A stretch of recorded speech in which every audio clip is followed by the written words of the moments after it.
Hey there!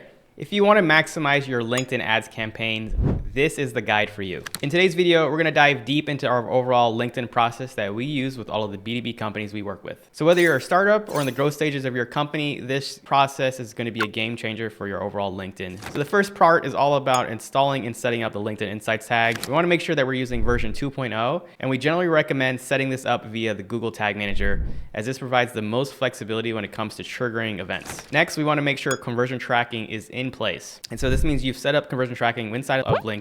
Not only track your page views, your thank you pages, and other events, but we also want to make sure that we're tracking as far down the funnel as possible. And so this means you're not just tracking form fills and submissions, but you're tracking the actual meetings and people attending and booked, but also all the way down to closed won deals. Next piece that we see is all around setting in place conversion values. And this is one of the big things that we see that companies don't set this up whenever they're tracking the conversion events, is that they leave these fields blank. And we want to actually ensure that we have a value in place here, so it helps us prioritize the most impactful events and those that are most closely tied to generating revenue. Similarly, we want to make sure that events have both the last touch each campaign and last touch last campaign flags on them. This will allow you to see the full journey of your customers. And make sure that you want to assign conversions to every campaign, because you'll never know what journey someone's going to take before they eventually become a customer. Another point that we want to make sure that we do is that we assign conversion events to every single campaign, because once again, you're never going to know where the journey is going to take for someone to actually become a customer.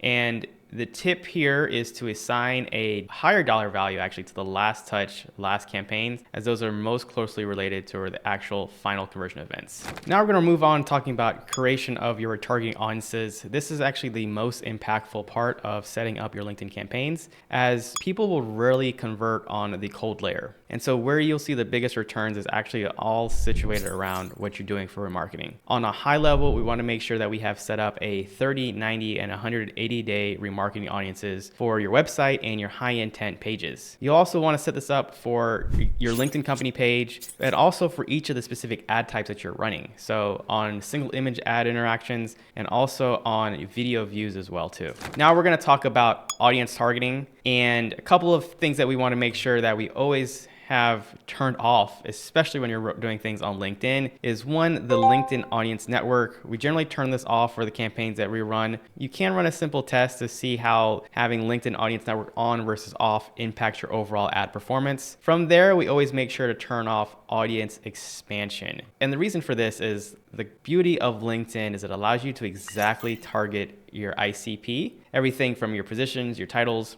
And when you turn on audience expansion, it gives LinkedIn too much flexibility to determine who our target audience is. So when we run campaigns, we like to test against position titles versus seniority and function, just to kind of see what the difference is there. But it's really going to depend on your overall target audience that you're going after. And then the final piece of that is how it really impacts budget is going to be with audience size. If you select too big of an audience size or too high of a CPM, your budget will not be best utilized. So in that instance, it's best to make sure that you match your overall audience size with your messaging mix to your overall budget, to make sure that you have a good frequency for the ads that you're showing. If you're a B2B SaaS or health tech company looking to grow through demand generation and paid media, book a time with me below and let's schedule a free growth session, and we'll audit your existing campaigns and let you know and save you from wasting your spend. Now let's talk a little bit about how we like to think about ad account structure. And for this, we generally like to pair it as a broad level in terms of the campaign structures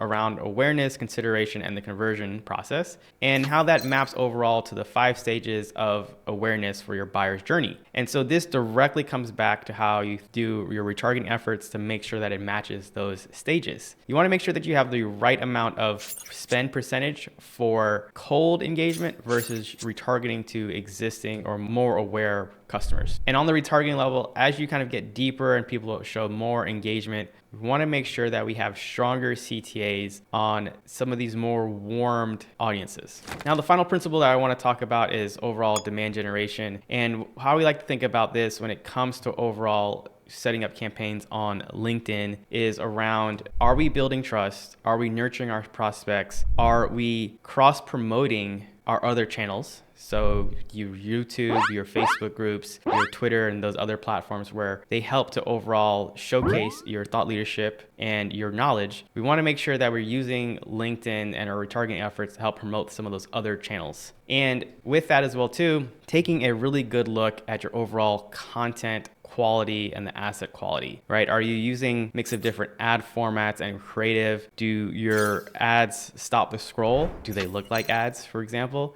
And really, are we leveraging the in-consumption feed of LinkedIn? In not every instance, you want to take someone off of the channel that they're on. So how can we provide content that gets them to engage on the platform and help them stay there while still building up awareness for your product or service? So overall, that is our checklist of how we look through the LinkedIn process whenever we work with companies. Like I said, it doesn't matter if you're a startup or in a growth stage or beyond. We've used this process to audit companies spending tens of thousands of dollars on LinkedIn and actually help them stop their money from being wasted on inefficient ad spend, especially on LinkedIn. LinkedIn is not the cheapest platform, and if done incorrectly, we've seen companies waste tens of thousands of dollars per month on having the wrong LinkedIn account structure, not having the conversion process in place, and not having the right ad messaging and creative mix to target their ideal customers. If you gained value from this video, hopefully you'll give it a thumbs up and check out some of our other content. With that, have a good one. Peace.